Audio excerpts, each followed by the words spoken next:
Welcome to Scarlet Tavern. Grab a drink, take a seat, and let's begin. Today we're diving into the cosmic comedy of alien abductions.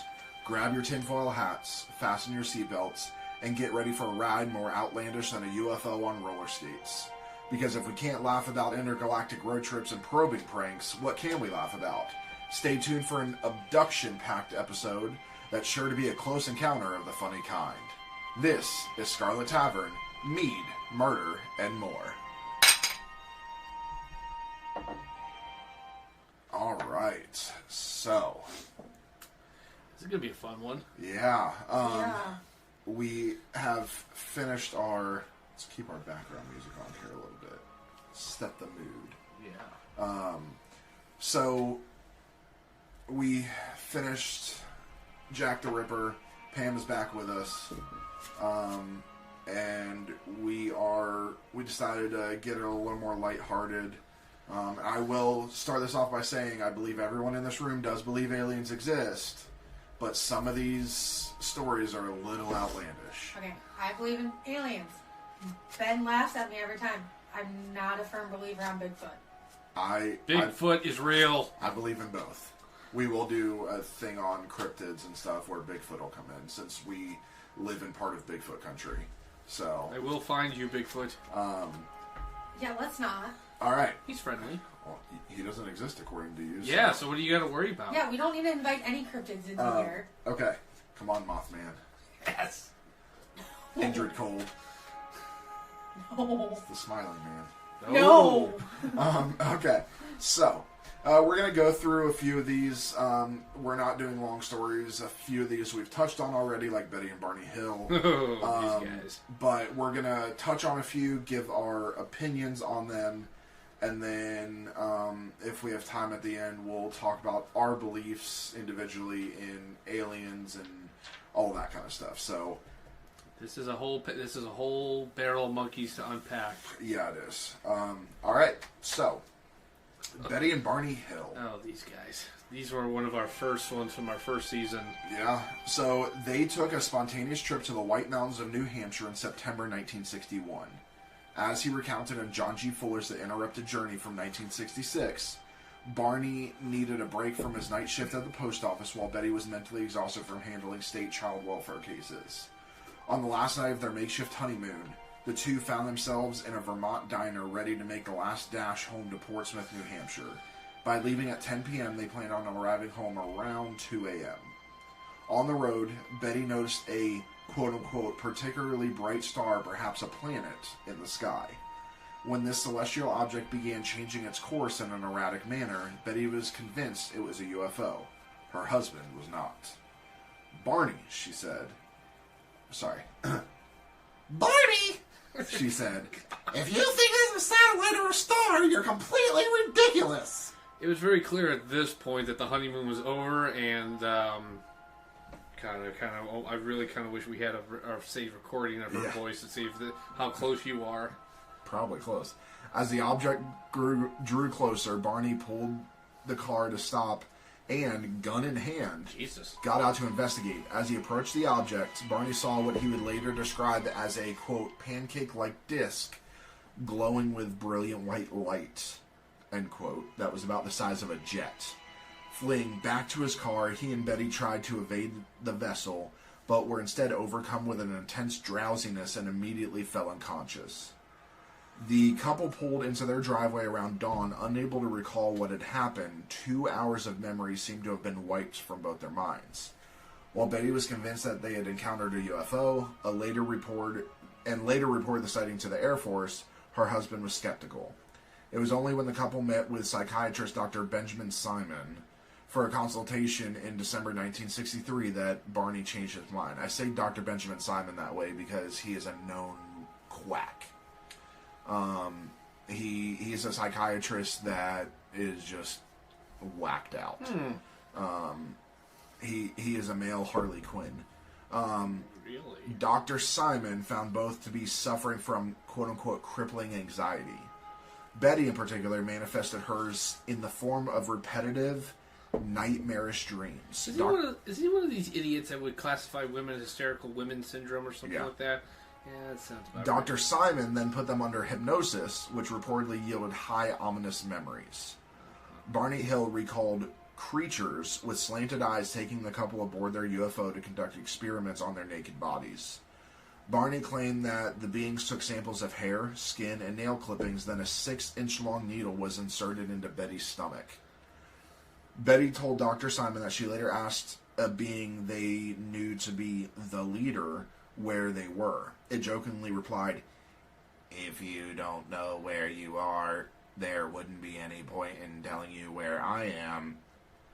During another hypnosis session in 1964, Betty purposely drew a star map of the sky from memory as seen from a planet orbiting the star Zeta Reticuli. Most shocking above all was that this map was drawn with confounding accuracy and that Zeta Reticuli lies some 40 light years from Earth. Betty's nearly spot-on recreation of the stars surrounding an actual star system remains one of the most intriguing aspects of all alien stories ever reported. Ultimately, Betty and Barney Hill's account led the Air Force to launch Project Blue Book, a shadowy initiative that aimed to investigate domestic UFO sightings, and also presented a template for all UFO abduction stories that followed in the decades to come. Which, believe it or not, Project Blue Book, I believe, still exists. I think it does, but just under a different name. Correct. And a lot of that has actually been declassified. Yes, it has, just recently. And later on, I do have something on it being declassified. So, Betty and Barney Hill are full of fucking shit. We touched on this, you and I, during the first season. I'm not unconvinced they weren't slipped some LSD in there at that diner in Vermont. MK Ultra. Something, yeah. Or just some line cook who they probably sent their food back. He got pissed. It was like, Yeah. Listen, again, I believe in aliens. I believe aliens exist. And then this whole thing of her drawing a star map. Guess what? I can go get a book, memorize the way it's drawn, and do that. Mm-hmm. Betty and Barney Hill, which we didn't really dive into their story, because if you want to know, get into this deeper, go check out our first season. We did Betty and Barney Hill. We dove a lot deeper. They're all about the money. Yeah. They did all of this for the money. Barney backed off of it a little bit down. But I would say like middle of the road of this. He just saw the thing, but Betty, she went to the grave with it. She was committed. So, I don't believe their story at all. No, I don't. Pam, what do you think? I mean, I don't really believe it because I will get into my personal beliefs later, but I don't believe it. Well, I find it just really odd that in a small, dark New Hampshire road that aliens are chasing people down. Yeah. The 1969 Berkshire's UFO incident that shocked an entire town. When numerous residents of Berkshire County, Massachusetts, individually reported having seen a UFO on September 1st, 1969, authorities were at a loss for an explanation. This wasn't a lone sighting induced by sleep deprivation that could be easily dismissed. It truly appeared as though something uncanny had occurred. On the evening in question, residents spotted lights above Sheffield in the southern Berkshires. Many of the witnesses said that the lights were fitted to an unidentified disc-shaped craft that was maneuvering in unprecedented ways. Some witnesses claimed they lost track of time as they gazed with stunned fascination at the object. It came to a stop off the right side of the road. He recalled of the glowing orbs. Everything got really calm. It was like being in the middle of a hurricane. There was like a barometric change in pressure. It was just like a dead silence. Then there was an eruption of crickets and frogs, and it got like really loud, and that was it. Then the family suddenly found itself back in the car. But they had inexplicably lost 2 hours of memory. Strange, 2 hours. Stranger still, Reed's mother and grandmother had somehow switched car seats. Whoops. Probably should have got back in the same door you got out of. Despite any tangible evidence of the Berkshire's UFO incident, Reed has remained steadfast in his account. He said over time that the family regained some memory of the incident, including having been to a hangar-like facility with other people. We encountered something. It was definitely not of this world. The hangar thing we were in was, like, huge. It was larger than a football field. This hallway we had seen was circular with a Y configuration almost to control the flow of traffic. This one room had a bowed-in wall that was rounded. It's important to remember that Reed was only one of dozens of people who reported witnessing a UFO in the Sheffield area that night. Some were adults who called into the local radio station to report the sighting. Others were children who began drawing UFOs in class. There must have been 20 or 30 sketches that were drawn by children in our 4th grade class from what they saw. They hung underneath the class board in Sheffield Center School. More than one of those hangs in the Roswell Museum today. People don't realize the significance of this, and so it just wasn't us. End scene. He was a pothead. Yeah. It's probably what happened. I don't... So... That one's hard because it's an entire town. And It it's is. like more than one person, where with Barney and Betty Hill, it was just them. This is more people than just one or two. Okay. Yeah. Let me pitch this idea to you two then. Small town. This is a small town. Okay. Mm-hmm. No money. Very little money in the late 60s, early 70s. And it's Massachusetts. They know of Rockwell. They know all of this kind of stuff. Roswell? Roswell. Sorry. What's Rockwell? Rockwell. Yeah, what's Is that Rockwell? is that the other Yes, place? it is. No, Rockwell is a city. But that's where Area 71 is. I get what you did there. Area 53 is near us. Damn. It is. I'm not joking. It's Yeah. it's declassified. Oh yeah. It's at Wright Pat. Yeah, Wright Pat is... Wright Pat is where all the UFOs are. Yeah. It's Area 53. You guys know we live in northern Kentucky, southern Ohio area, and so we are not that far from Wright-Patterson Air Force Base. It's been declassified again, so that is where all the UFOs have been stored. What they call, believe Area 52 or 53 is there, so that's what we're referencing. But think about this: you get the small town. There's not a lot of money.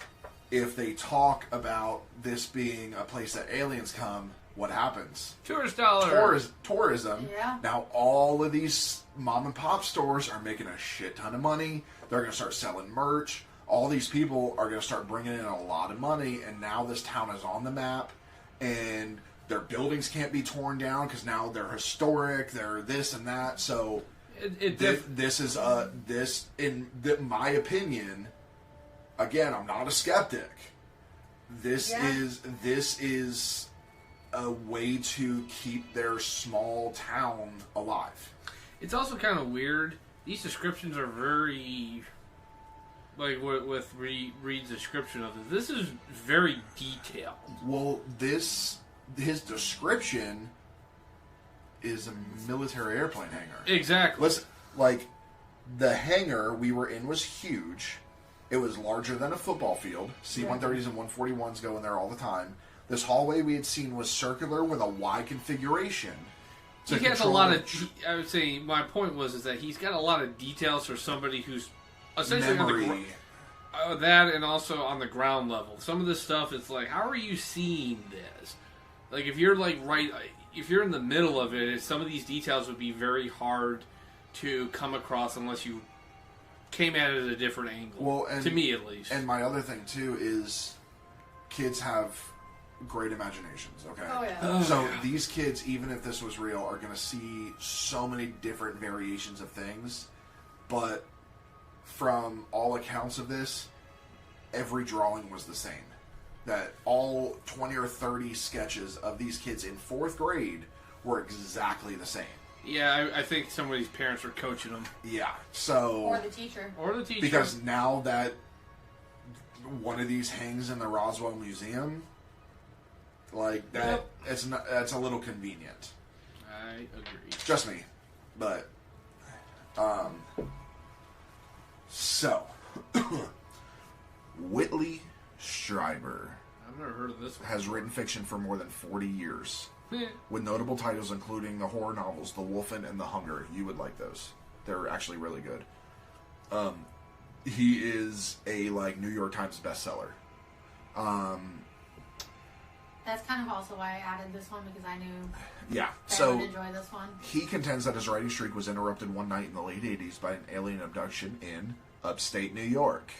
All right, where in it this? Doesn't. It never says. Hold on. He probably was in the Adirondacks. Hold on. Just so you know, everyone, I'm from the Buffalo region.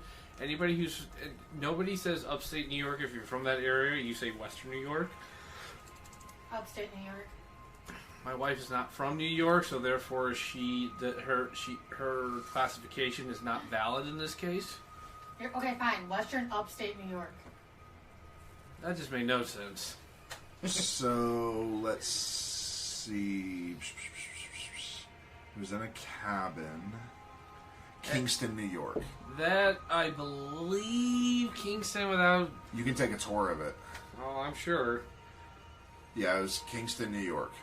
I believe that's in, northern New York. Well, yeah, it says North New York. Well, it says upstate New York. But yeah, it's Kingston. Kingston. Oh yeah, that is actually that's upstate from New York City. So that's halfway in between Albany and New York City. Yeah, so that's not even the Adirondacks. There's a cabin out there that he stayed in, which is where he would kind of, because he's not from there. He's from San Antonio. Really? He was born and raised in Texas. Yeah. But he would go there. It was his friend's cabin. He would go there to get away and write. Which I would love to do. So Stryber recounted this experience in his nonfiction title Communion in 1987. The alleged incident occurred on the night of December 26, 1985, as Stryber slept alone in his cabin in the woods. Woken by a strange noise, he purportedly saw a small non-human entity approaching his bed. Suddenly, it was morning.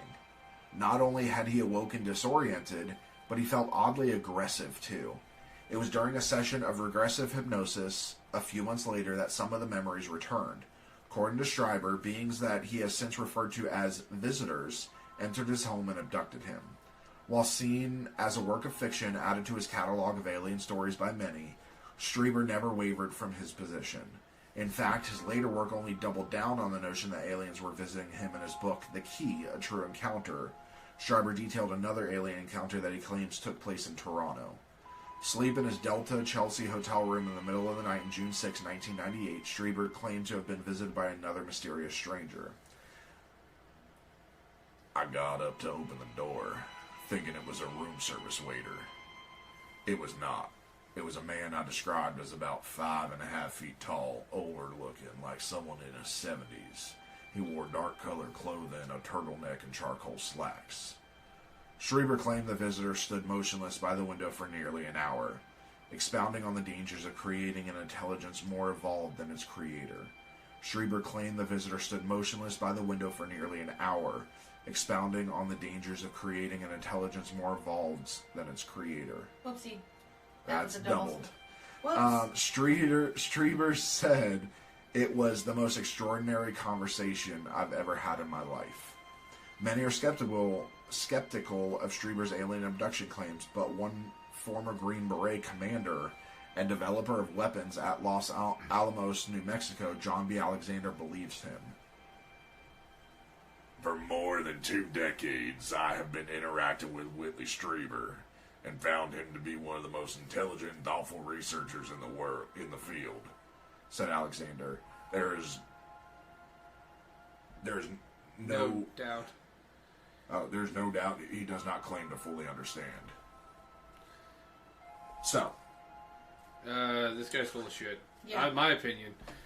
I mean, okay, so he may have been going somewhere with the cabin isolated in New York. I've personally never really been to that part of New York, but I know that from reputation it is very wooded, very secluded along the Hudson River.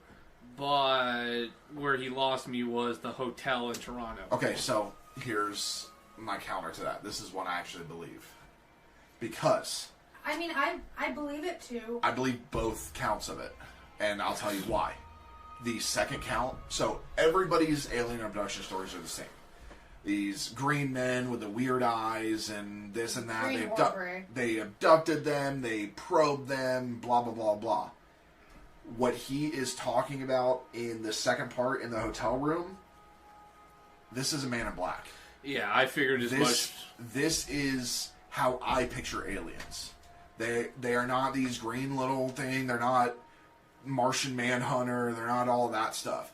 This is how I picture them. They are going to look like us so that they can blend in. And we will, I think we're going to do another separate thing on the Men in Black because there is a lot of it. They are very awkward. They don't know how to shake hands. They can't high-five you. If you try and high-five them, they'll just stare at you.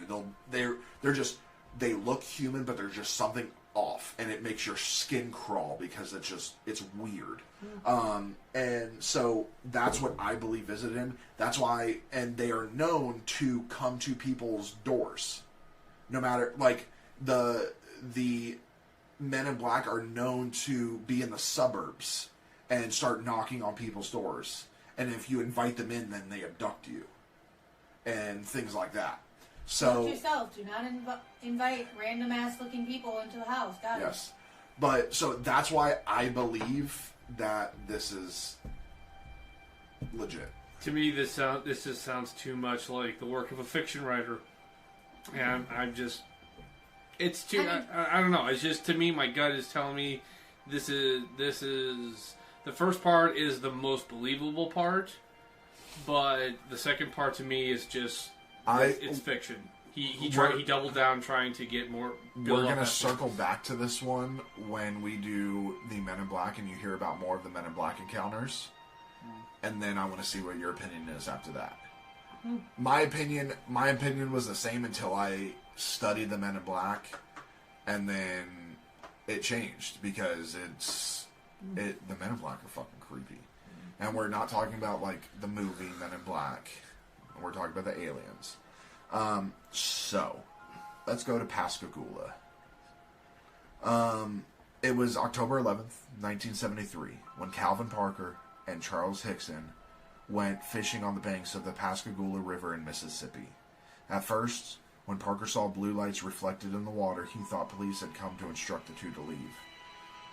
A big light came from the clouds, Parker recalled. It was a blinding light. It was hard to tell with the light so bright, but it looked like it was shaped like a football. I would say, just estimating, it was about 80 foot. It made very little sound. It was just a hissing noise like sss. Parker then claims that 3 legless creatures floated out the vessel toward him. He described all 3 as having mitten-shaped claws.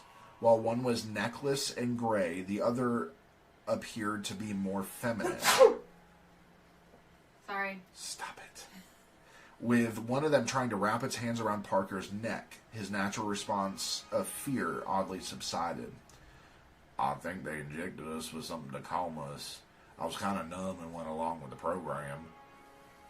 Parker alleged they're from Mississippi. Parker alleged that he and Hickson were taken aboard the alien vessel and experimented on. Afterward, the 2 terrified fishermen found themselves back on the riverbank as though nothing had happened. They drove to the Jackson County Sheriff's Office and told Captain Glenn Ryder and Sheriff Fred Diamond his entire story. When I got in there, they had me, Hickson told the police.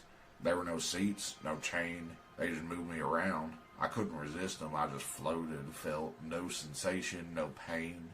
They kept me in that position a little while, then they'd raise me back up. Hickson claimed that a machine resembling a giant eye looked over his entire body.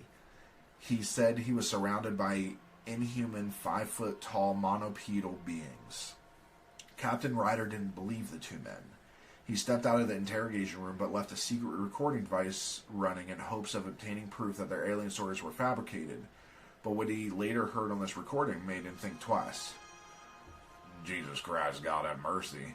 I thought I'd been through enough hell on this earth, and now I gotta go through something like this, said Hickson to Parker. But they could have, you know, I guess they could have harmed us, son. They had use. They could have done anything to us. I just want to cry right now, added Parker. What's so damn bad about it is nobody's going to believe us. With no physical evidence of their abduction, this alien story remains a mystery.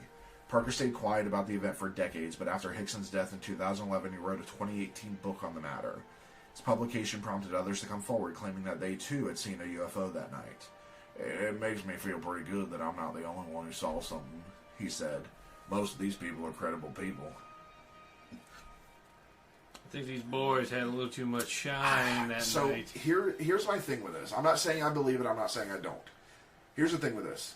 Out of every alien abduction, this is the most unique. This is unlike any other alien abduction that you hear about. The way the aliens are described. He's talking about how high-tech some of this stuff is. And it's completely different. Again, I'm not saying I believe it or I don't. Well, it's definitely unique. It's unique, and honestly, I don't think these Mississippi boys have that good of an imagination. Nah. To think of something like this. These are simple men. Which makes me wonder, maybe did they ingest something? Did they drink too much? Did they have drugs? Keep in mind, I'm sure that's what the sheriff was thinking. He's like, oh boy, Texas and Parker are at it again. But here's the thing, like, whether it's real or not, whatever, they believe it happened because a grown man in Mississippi ain't gonna admit to crying about this stuff. Or want to cry. Yeah. That's true. So even now, they wouldn't admit to wanting to cry. No. So I agree. This is just one of those that we chalk up to maybe. In 1954, two Venezuelan teenagers claimed that they found a UFO in the woods and were only able to escape with their lives after fighting off small, hairy aliens. Brazilian journalist João Martins covered the alleged experience in 1957 and asked readers to send in their own. That's when he was contacted by farmer Antonio Villas Boas. Martins paid for the 23-year-old's travel expenses and put him up in Rio de Janeiro, where Dr. Olavo Fontes examined him. Boas claimed that he experienced an alien abduction one day after reading Martin's article chronicling the Venezuela incident, which seemed rather convenient. Yes, it does. Boas said he had been working nights in his family's field in order to avoid the hot daytime temps. On October 16, 1957, he purportedly saw a red star above the fields near São Francisco de Sales. As it approached, Boas claimed that atop the egg-shaped craft was a cupola containing a rotating red light. And for our listeners in South America, we apologize for any of our pronunciations that are wrong. We are all very white. And although one of us has been stationed in a Spanish country, Portuguese. Still, the Hispanic, that whole thing. To our Portuguese listeners, and the one person that took 5 years of Spanish that doesn't remember any of it. Sorry. But my Spanish teacher, if you're listening. Cupola would have been like a saucer. That is their explanation for it. As the vessel extended its 3 legs to Earth, just like every movie back then, Boas claimed that he tried to flee, but was captured by 5-foot-tall beings wearing gray overalls and helmets, and then taken aboard their ship. Boas alleged that the beings' eyes were blue and small, and their communication consisted of animal-like sounds. After blood was taken from his chin, weird place, Boas was permanently placed in a room filled with a strange gas which caused him to feel severely ill. Soon, a naked and attractive female entered the room. Boas claimed the woman was adorned with long blonde hair and red pubic hair, and that the two soon engaged in sex. Oh, fuck. Abduct me, please. Jesus. That's what it takes. Afterwards, the woman gestured to her stomach, then motioned upwards, which Boas later interpreted to mean that she would raise their child in space. Boaz claimed he felt angry at having been treated like a good stallion by the beings. He was subsequently taken off the ship and watched it to ascend in the heavens. 4 hours had passed since his abduction.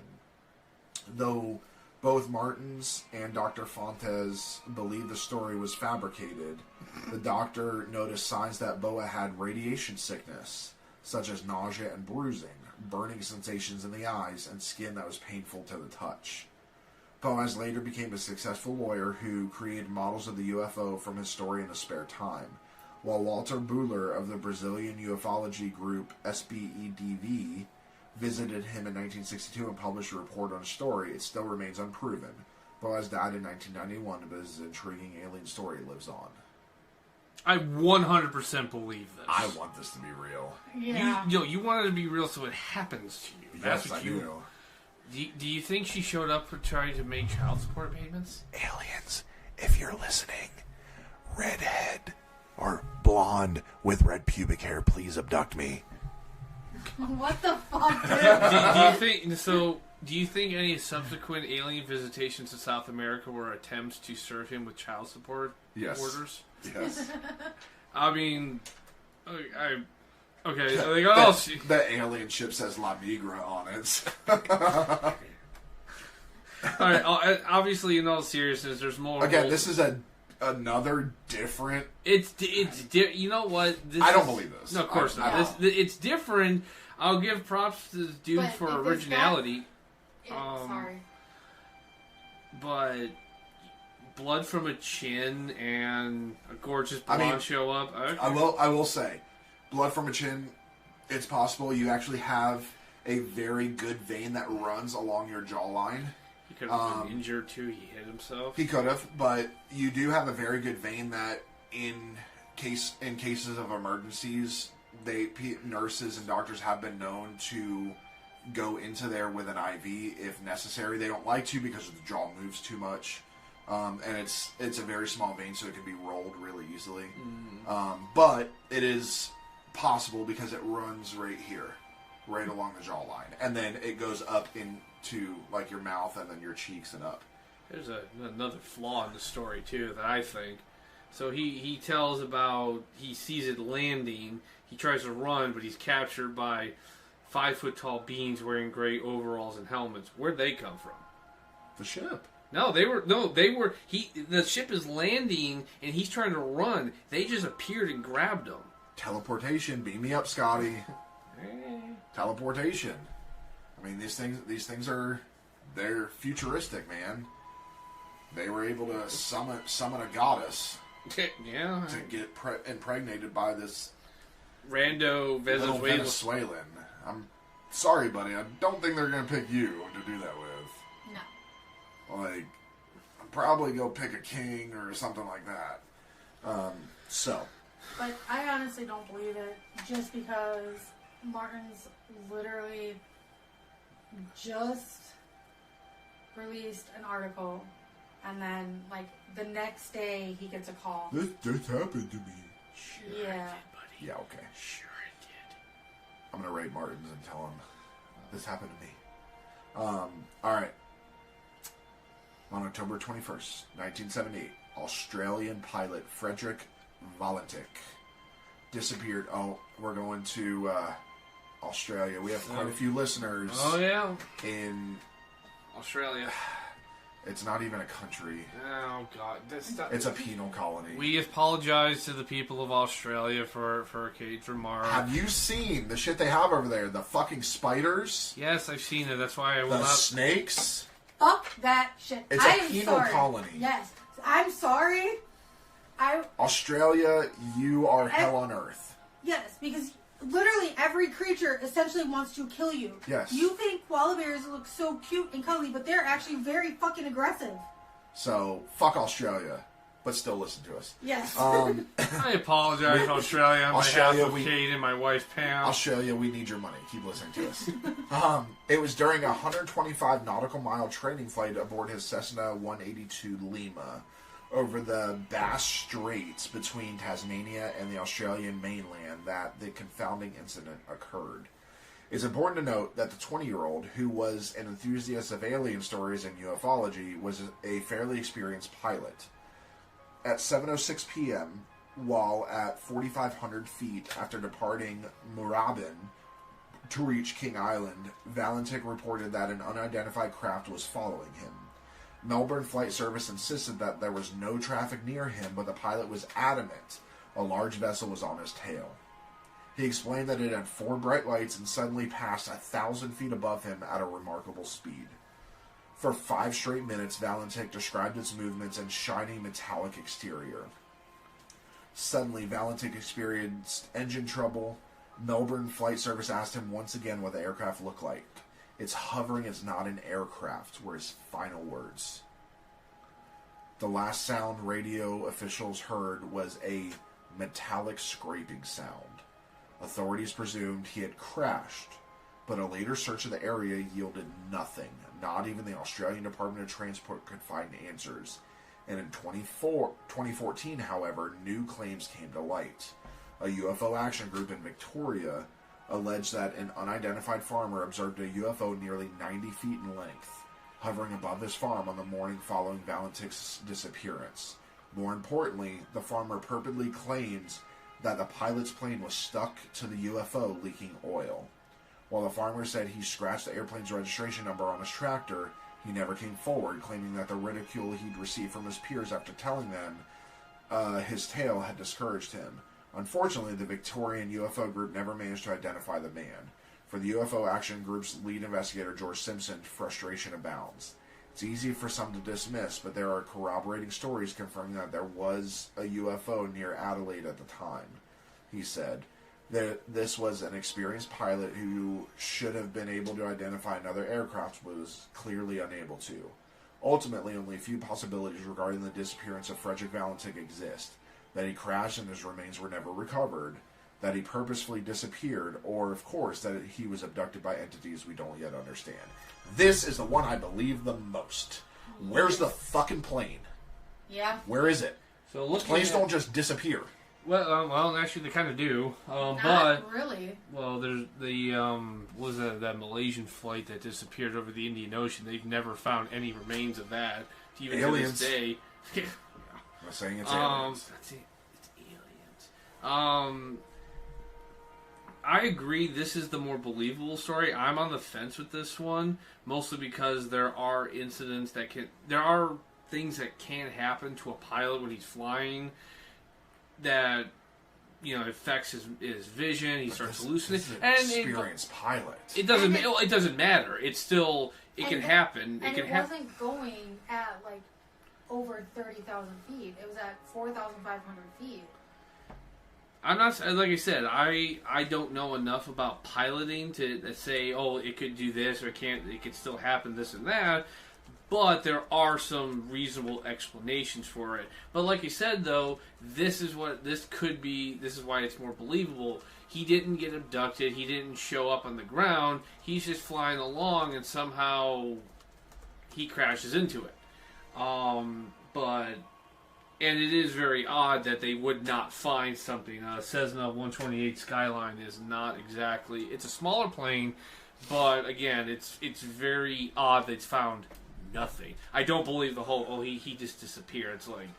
No, okay, so talking about stuff that could happen to the body at this altitude. Again, 4,500 feet's not high. It's 1,372 meters. It's normal range for a light aircraft. Barometric pressure and altitude. At 4,500 feet, the barometric pressure is lower than at sea level, but it's not at a level where significant physiological effects like altitude sickness are likely to occur. The oxygen levels at 4,500 feet are still sufficient for most people to breathe comfortably without experiencing hypoxia. However, if he had a pre-existing respiratory condition, he may notice some side effects. Changes in altitude can affect ear and sinus pressure, similar to what you experience during a takeoff or landing in commercial flights.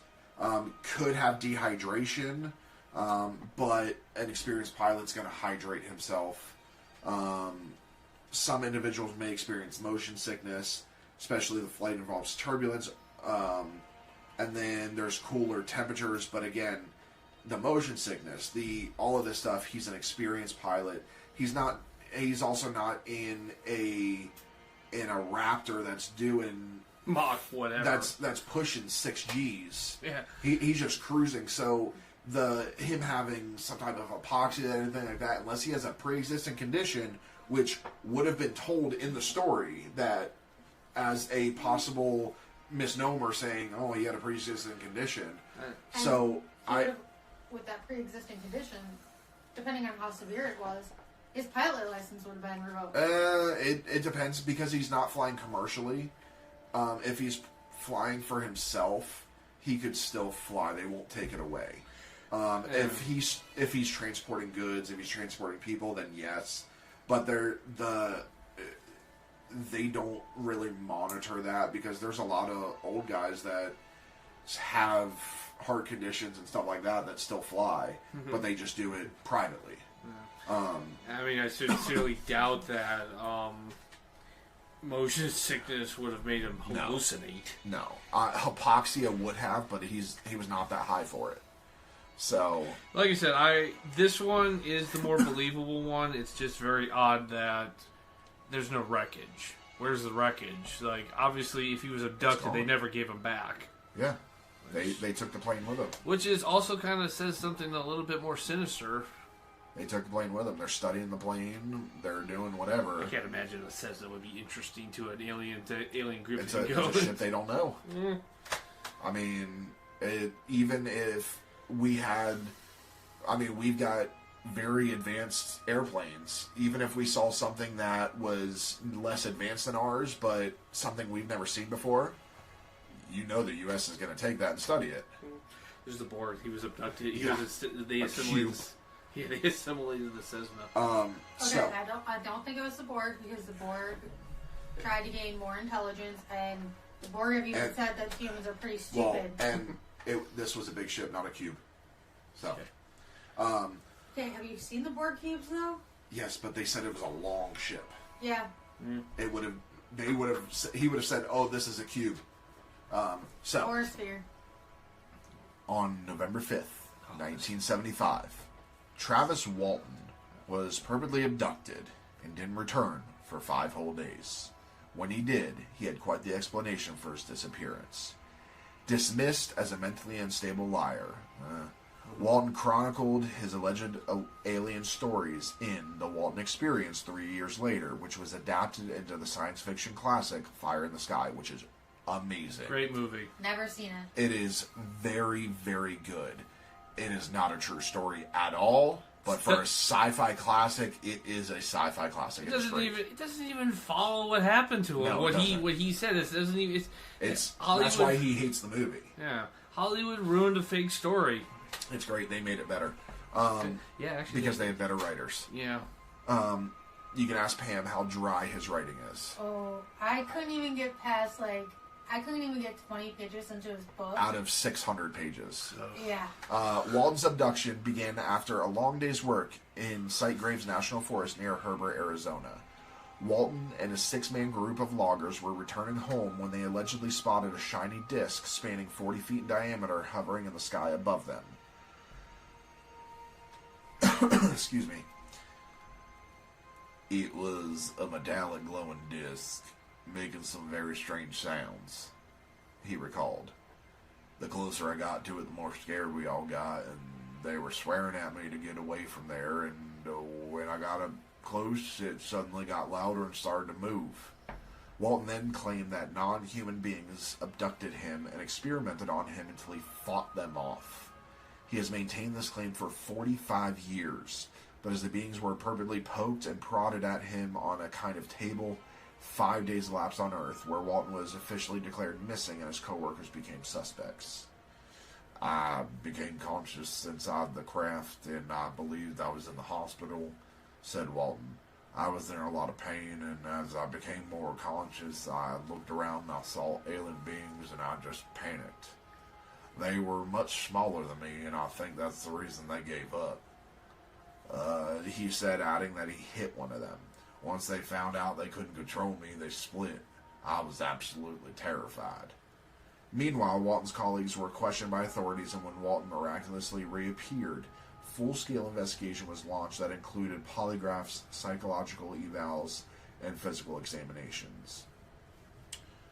For 5 days, the authorities thought he'd been murdered by his co-workers and then he was returned, said ufologist Jim Ledwith.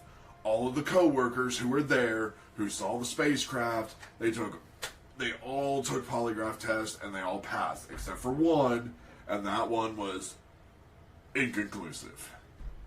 In the end, the Walton case remains as inconclusive as all of these alien abduction stories do. Curiously, however, later research conducted at the site of Walton's abduction showed an unusual growth rate in the trees where the craft had allegedly hovered. Trees near the site were found to be producing wood fiber at a rate of 36 times greater than they had in the decades before.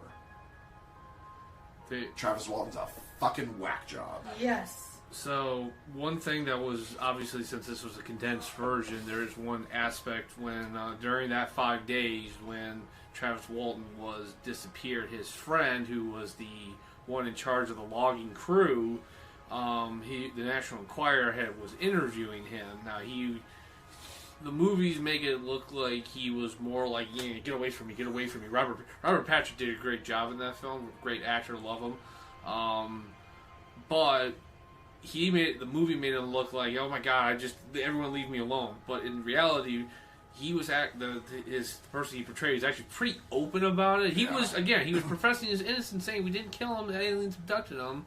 The National Enquirer is interviewing him, and one thing that stuck out to me that made even the National Enquirer believe this is bullshit was he made a mention that, oh well, I guess you're not going to be able to fulfill your contract with forestry. So here's the thing. So these loggers, they had a contract with the Forest Service.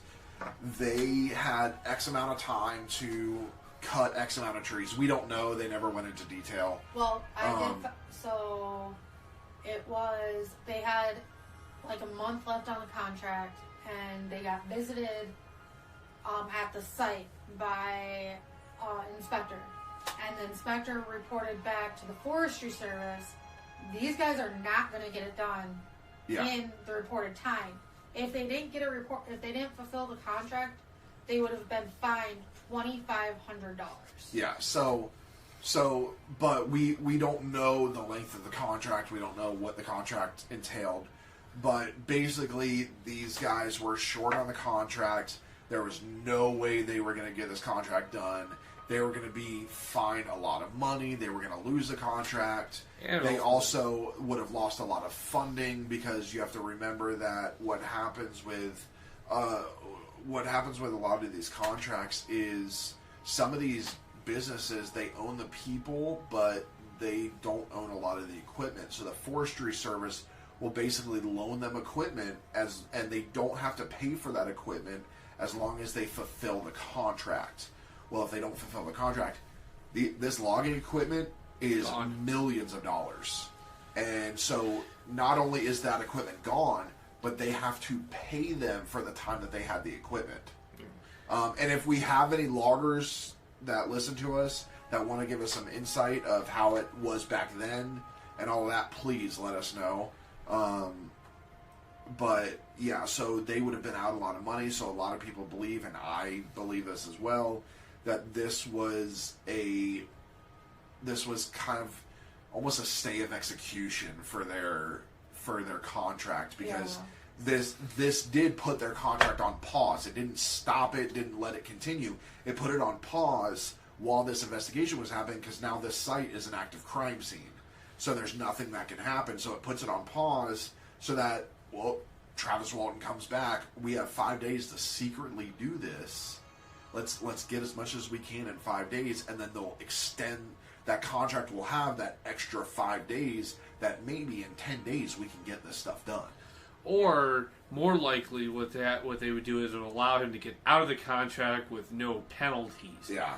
I mean, well, there's another thing is that if they didn't finish this contract, it's rumored, and I don't know how the federal contracts work or anything like that, but it is said that if they did not finish the contract, they would never be able to get another Forestry Service contract again. So effectively, the business would be dead. Yeah. Exactly. So, that's my beliefs. I don't believe I've never believed Travis Walton's story. Made a good movie, but I've never believed Travis Walton's story. I think it's a crock of shit. He still sticks to it. Even when he goes to alien conventions. Yeah. He goes to all of that stuff. There is more articles out now. I don't remember how long ago it was released, but a couple of the guys recanted the story. Oh yeah. Some of them are dead now, but well, the ones that are alive have recanted the story about his abduction, just saying, no, we needed to get this work done. This is what he came up with. Yeah, so who knows? He'll stick to it. So. Yeah. And so as well his wife and kids. Well, you gotta keep that royalty money coming in. Yeah. Audrey and Debbie Hewins not only claimed that aliens exist, but that alien abductions do too, and they've experienced them. Ominous. I was probably about 5 years old or so, said Aubrey, and a bright blue light would come into the room and the door would open, and there would be like a foggy kind of mist blue light just shining through the whole house, and these two figures would come in. Though Audrey's first alien abduction allegedly occurred during childhood, she claimed these visitations continued well into adulthood. We have been together on abductions. We have been up in crafts and seen our house from above, so we realize they are not from here. They are very good at mind erasing, or whatever you want to call it. They'll leave you with bits and pieces of things you can remember. Debbie added, I remember one time being on a spaceship and standing there on the spaceship and the floor and the walls disappeared and I was staring at the Earth. Though the twins referred to these entities as the bald men, what they described to people willing to listen closely resembles what ufologists have dubbed alien greys, or simply greys. Greys are alleged to be a type of extraterrestrial being that is human-like in form, gray-colored, with an enlarged, hairless head. Twins said they pleaded with their parents to not put them to bed for fear of encountering the bald men, but they don't simply dismiss these alien stories as a ruse to stay up longer. They started doing all kinds of experiments on us when we were 12, said Audrey. While she was initially hesitant to come forward, Audrey claimed that after a non-human entity saved her from drowning in the ocean, she was inspired to dedicate her life to openly discussing her alien abduction experiences. Neuroscientist Robert Davis was one of the first professionals to lend his support to the twins, explained that Audrey and Debbie Hewins' experiences are shared by many thousands, if not millions, worldwide. It's unreasonable to think that they would be lying or reporting dreams and fantasies, he said. These events are consistently reported, should be taken seriously by everyone in spite of their uniqueness. Alright. I'm going to give you my idea. I'm going to turn the music off for this because it's a serious one. My thought of this is these two girls were victims of sexual assault. That this was maybe the parents, who knows, because the parents were the ones to say no. Could be anybody. But at girls this age, anybody this age, their mind is going to protect itself by making up a story that is believable to them, that's not as frightening, because you notice they were terrified, but all they said was they quote unquote experimented on them and did this and that. I firmly believe that these girls believe it was true because their mind is protecting them from a case of sexual assault. I actually believe that as well.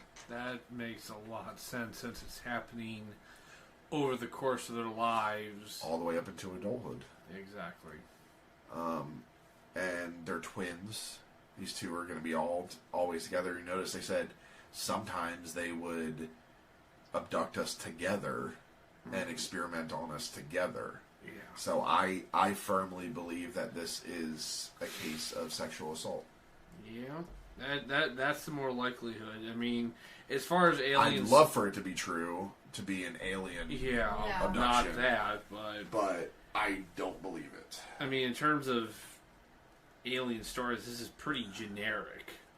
And the biggest thing is obviously how, if you're being abducted, I mean, how the parents not noticing that a strange thing is coming into right by their house consistently, and it's not they're not noticing it. Yeah, so that's my thought. Yeah. And I won't delve more into that because this is supposed to be a funny one. All right.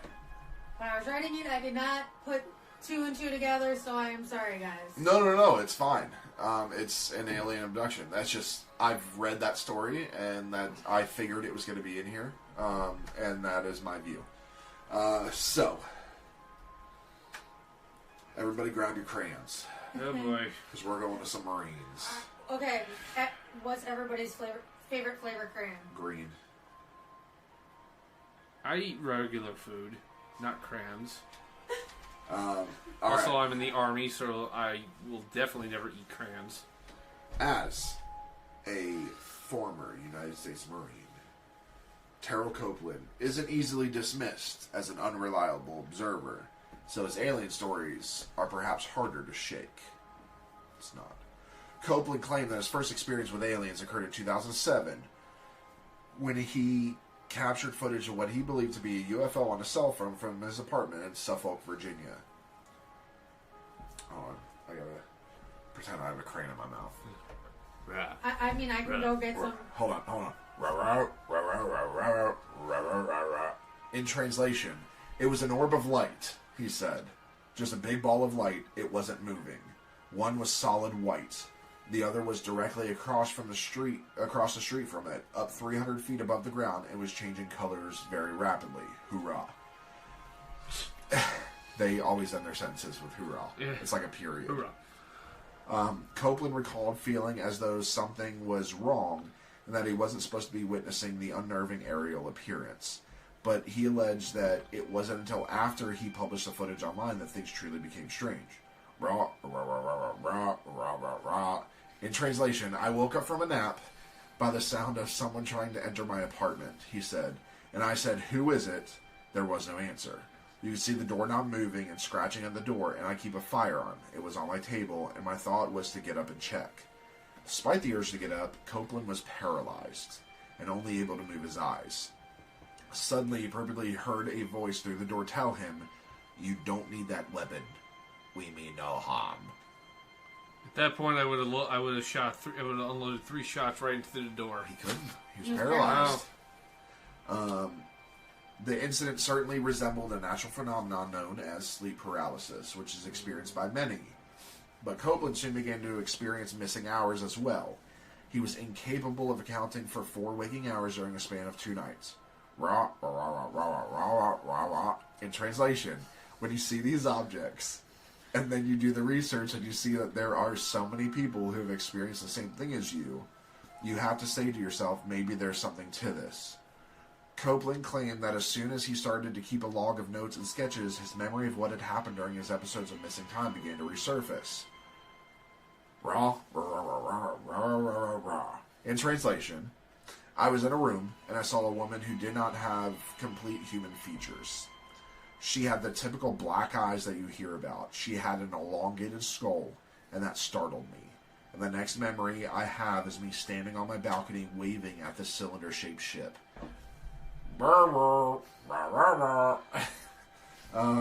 Copeland's alien stories, which were eventually chronicled in the History Channel by the famous man, remain both startling and unproven as all alien abduction tales do. In the end, however, Copeland said his experience was for the best and has left him with a desire to be a better person. In translation, I feel someone from above took notice of me. Then maybe I'm doing something right, and if I'm doing something right, maybe I can do better. Hoorah. Okay. That sleep paralysis thing. That's a real thing. Yes. I think he's had one too many crayons. With sleep paralysis, I will say I have experienced it multiple times.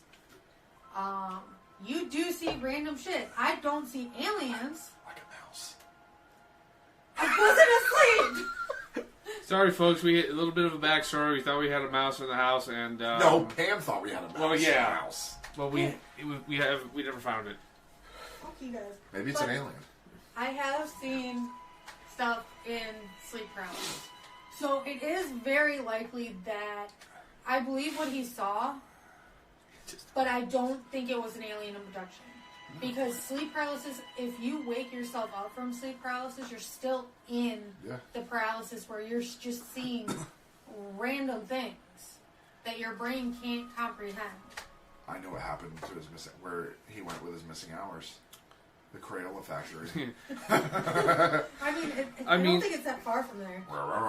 There's also one other thing that just doesn't make sense, and this is why we will never have a Space Marine Corps, because every time we send the Marines anywhere, if they destroy everything. That, or they'll try and bang everything. So the fact that there's an alien woman and he is not immediately trying to he couldn't. He was paralyzed.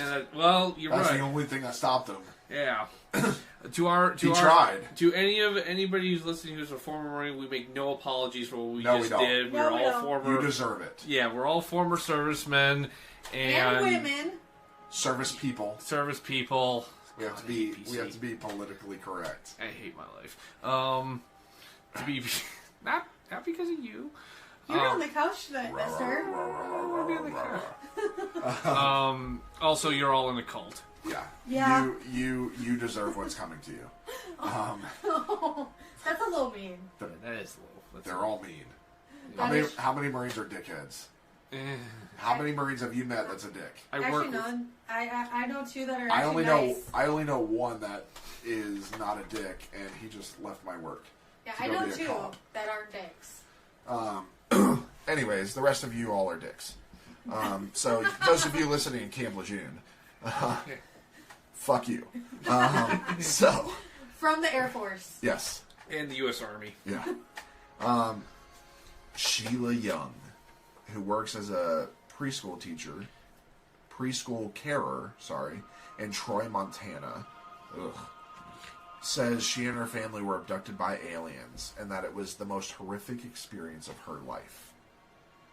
The 53-year-old said, in the fall of 1989, me, my then husband, and our 3 children were abducted and terrorized every night for 6 months. My children, who are now grown, all still suffer from PTSD from our experience. She explained, we lived on 8 acres in a semi-remote location in northwest Montana when our abductions began. I believe the incident started in October. It was fall for sure because it really negatively affected my then husband while he was hunting. It was the most horrific and terrorizing experience I've encountered to this day. My husband and 3 children were playing family games in our home when my husband and I saw a streak of fire shooting across the sky. We went outside and saw whatever seemed to have crashed or fallen from the sky on the upper part of our land. We investigated the next day as it was too dark at the time to see anything. We didn't notice the treetops seemed to be burnt, but we found no evidence of anything that had fallen or crashed. The next evening was a normal evening for us, and we put the children to bed, and my husband and I turned in for the evening. Around 3 a.m., we were awoken by bright lights coming through our entire house, and we were both keenly aware that we were being watched. Recalling what she says was her encounter with extraterrestrials, Sheila added, I have a scar where I remember being hooked to some sort of TV monitor night after night with hundreds of other humans. Those days and hours are etched into our memories. We did report the incidents to our pastor, who came and did a house blessing, which seemed to help. What's he gonna do? Right.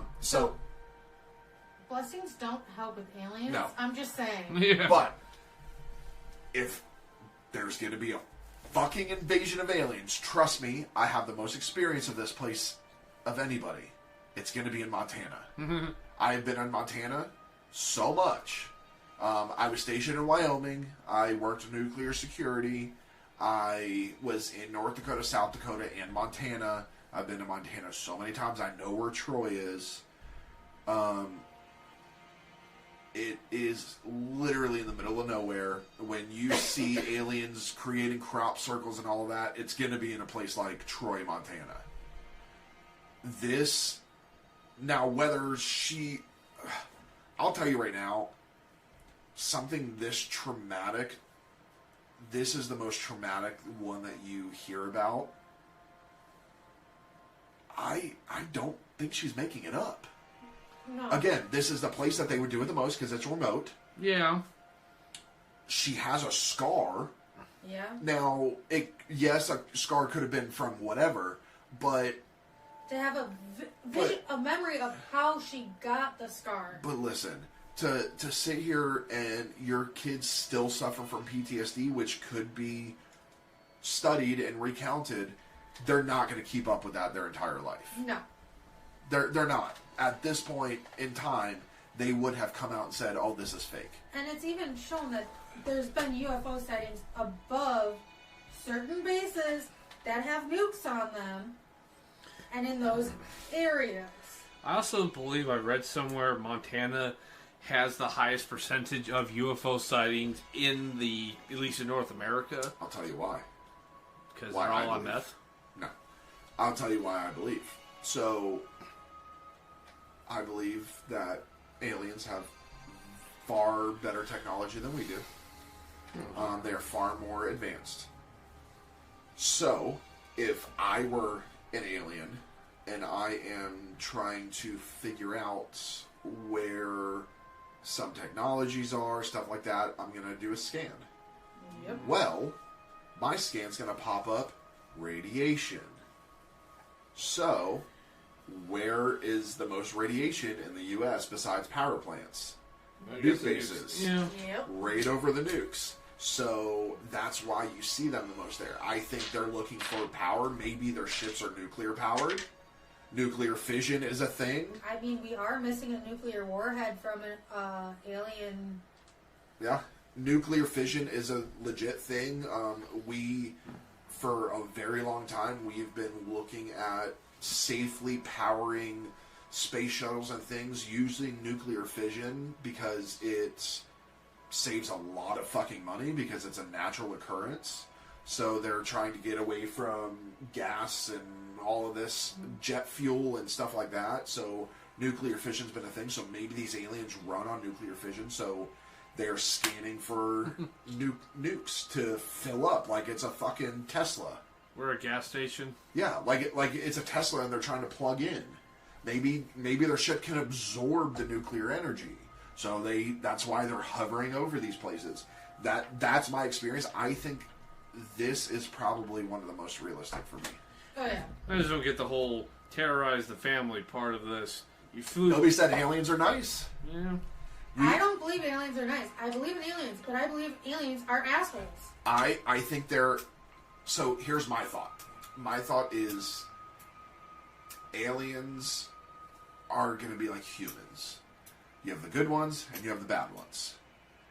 There are different kinds, just like there's all different kinds of humans. Okay, let's take this to the Sci-Fi Channel route. Stargate SG-1. You have the Asgard, who are what the quote-unquote Greys are supposed to look like. I still can't get over Thor as a little tiny green alien. But you have the good Asgardians, but then you also have that branch of the research ones that are just complete dicks that abduct whoever and terrorize them. Well, I mean, and going in that route, even in the same sect, look at the Jaffa. Yeah? Jaffa. You have good and bad. Yep. In both. Teal'c.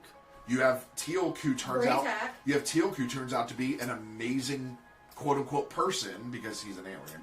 Yeah. But he turns out to be a great person and ends up becoming a god of war. Yeah.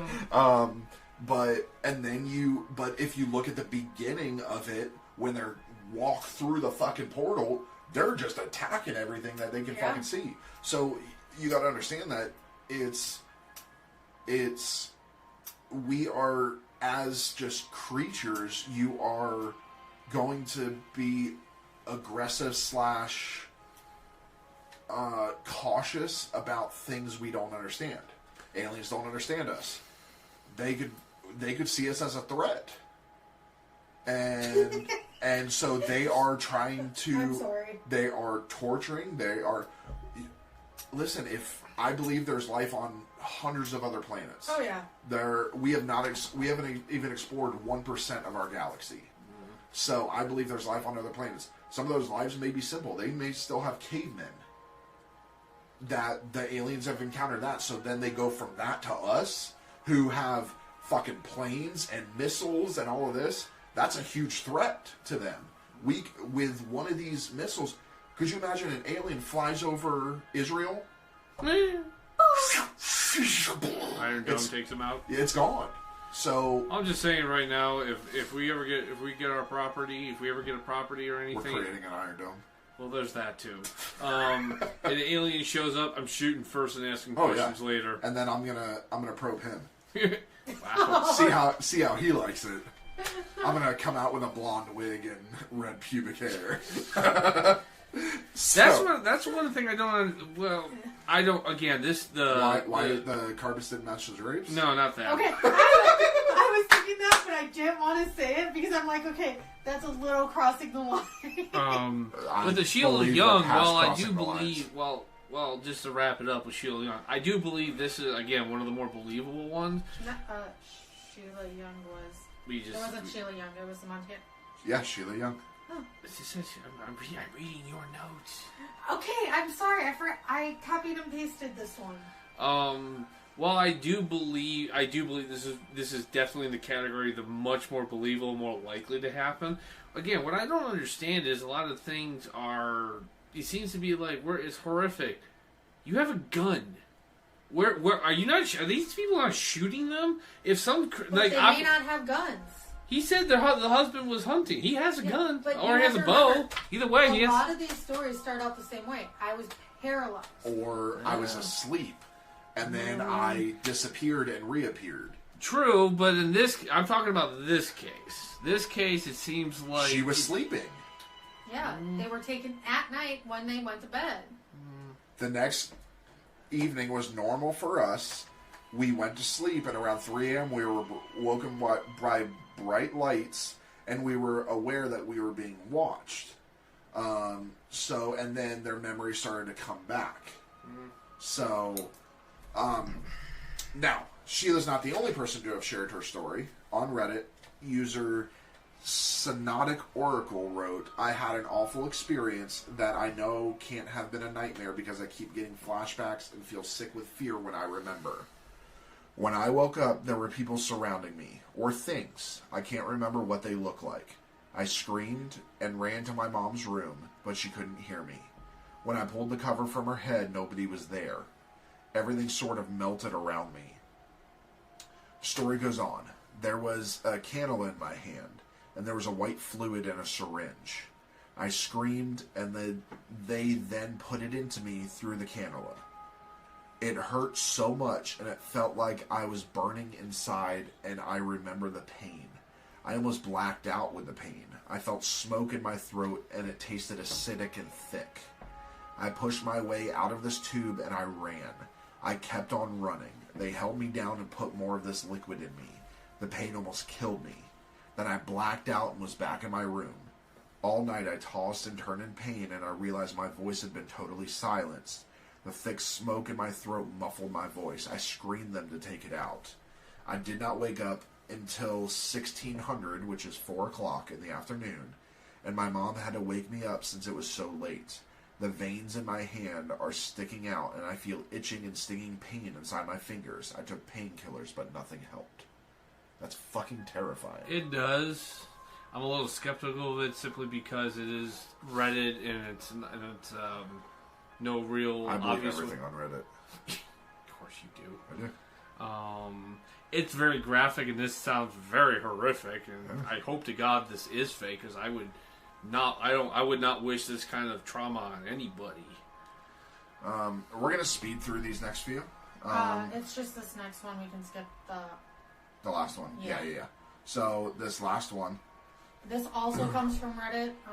I forgot what the user. So it's true. Okay.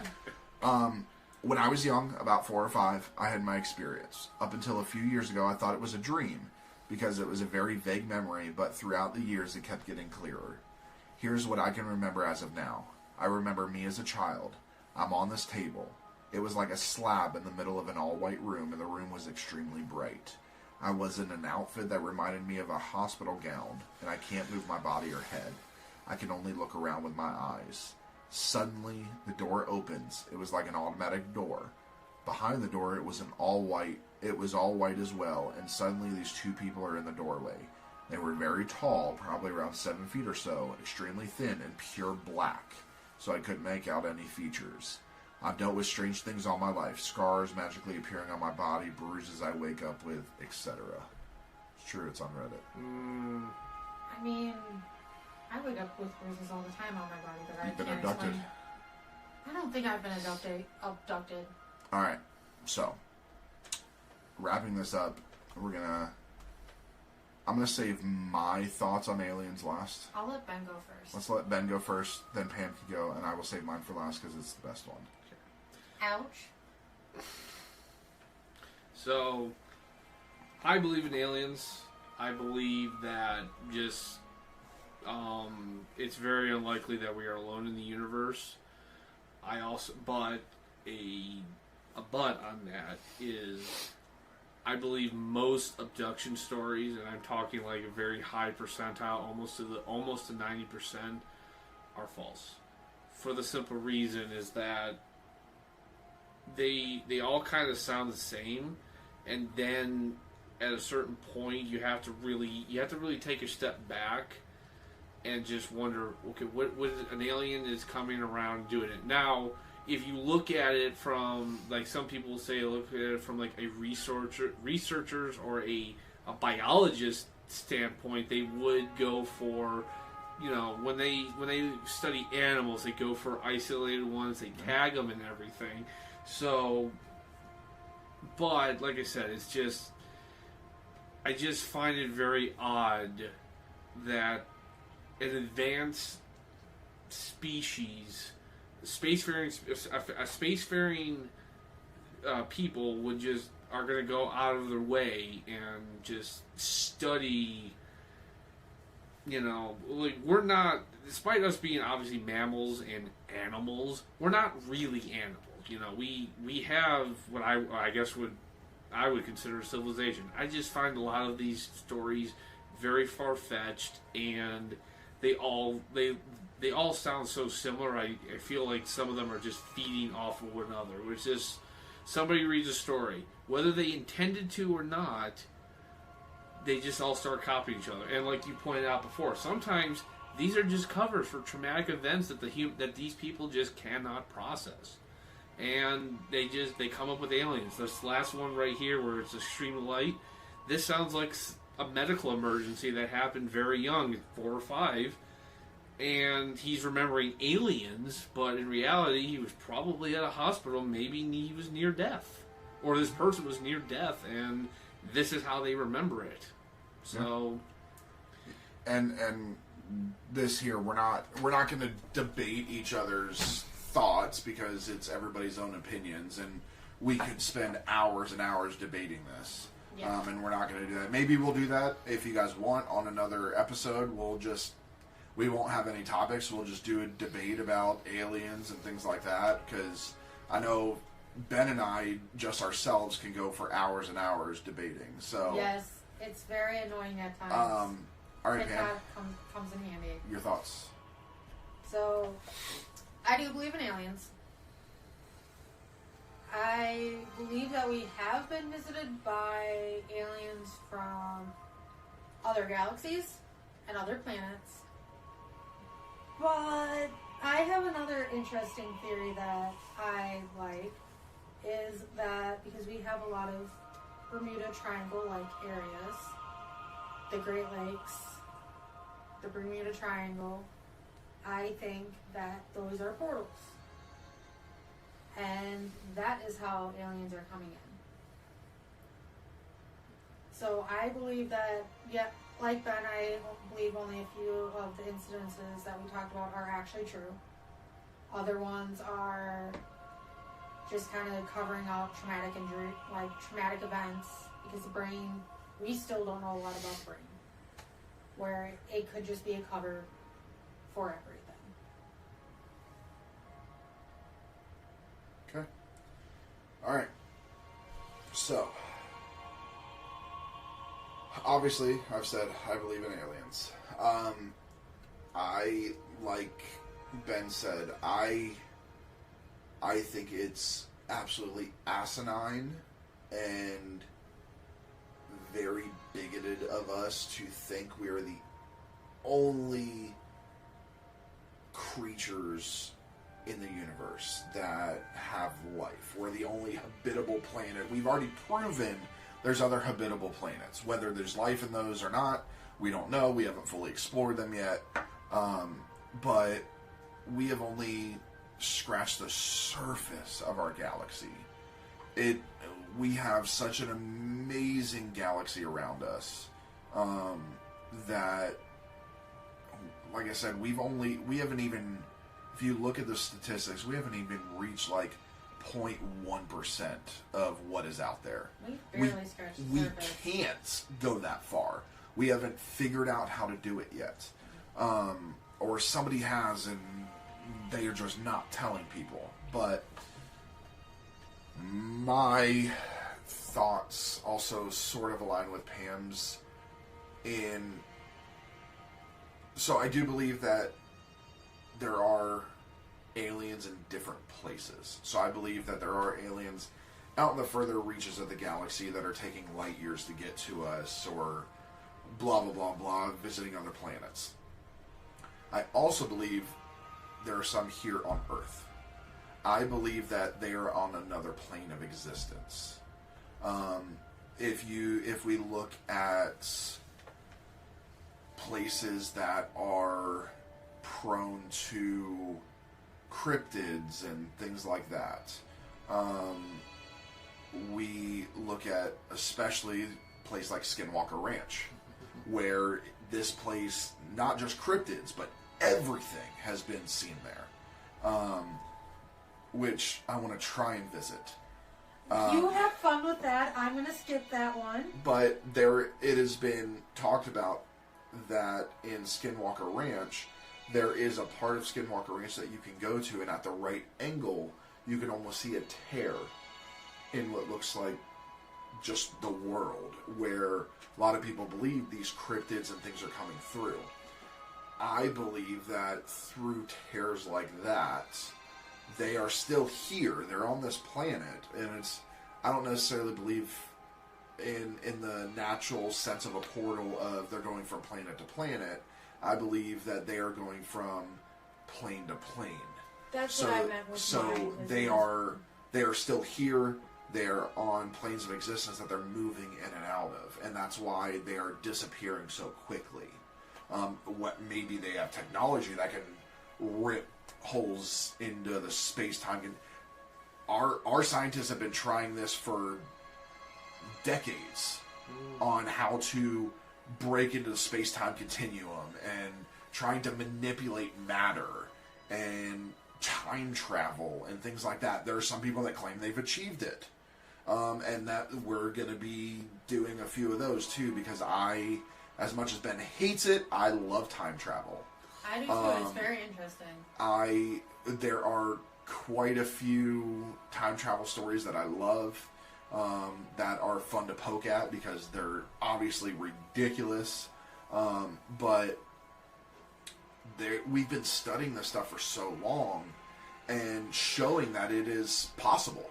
It's possible it's possibly possible to go back in time.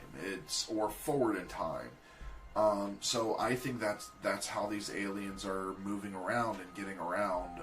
But end of the day, without being a complete dick, if you think that we are the only creatures in this universe, you are naive. You are naive, you are big-headed, whatever. Because even if you want to look at it from a religious standpoint, there is nothing in the Bible that said Earth is the only place that life was created. Mm-hmm. Right? Yeah. Nothing says that. So if you want to look at, because there's a lot of religious zealots that try and say that we are it, blah, blah, blah, blah, blah, blah. There's nothing that says it if you want to go that aspect. I mean, there's even, like, going off the religion stuff, there's even religions that don't believe in ghosts, don't believe in demons, don't believe any of that is real. They believe in angels and God, and that's it. Yeah, so, but yeah, I firmly believe aliens exist. I, honestly, if we could have a great encounter with one, I'd love to have it. I'd love to be the person to say, factually, like, with pictures and all of this, like, hey, Ben and I got to see a fucking alien because Pam was too scared to look at it. So Ben and I are gonna sit there and take a fucking selfie with an alien. Do you blame me?